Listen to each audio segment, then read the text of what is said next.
Nagpo-pull down pala kami ng aircon, Daikin. Ano, grabe jelly oh. Ayan, oh. Kakalinis lang to.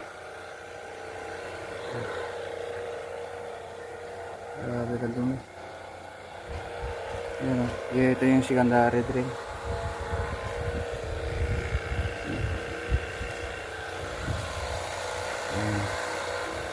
Linisin lang natin to.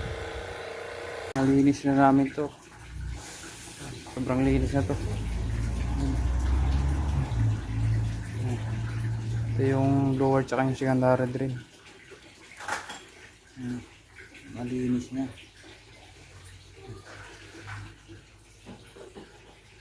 Ito yung blower. Babalik na lang natin. Babalik na natin to. Babalik na natin to. Sabit na lang natin to sa sa kwarto. Malinis na. Na-vacuum na namin to. Ayan o. Bali ito horsepower to na na TBM RKM 50. Ayan. Binabacuum pa namin.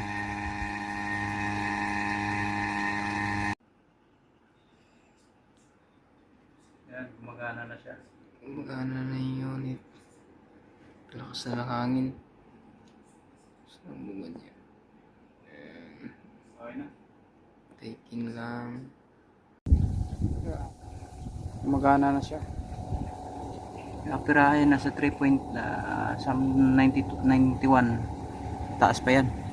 Tapos yung karga nasa 150.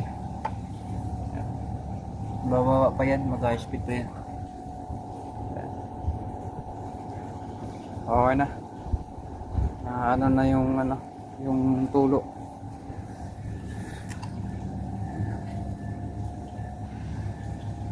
Nag-high speed na siya.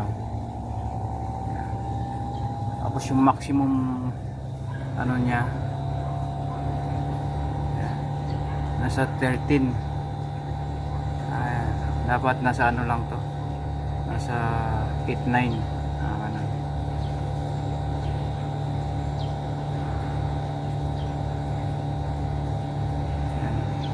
6.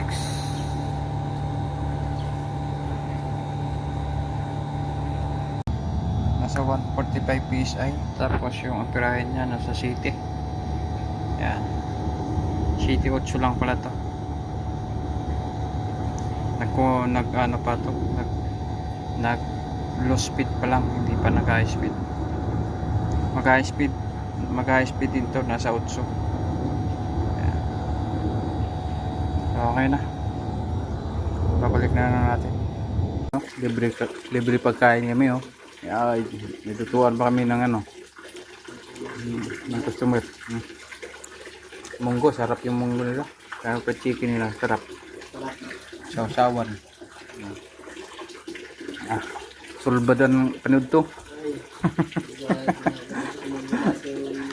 Gusto mo kanin ka yung ulam. Sarap kasi.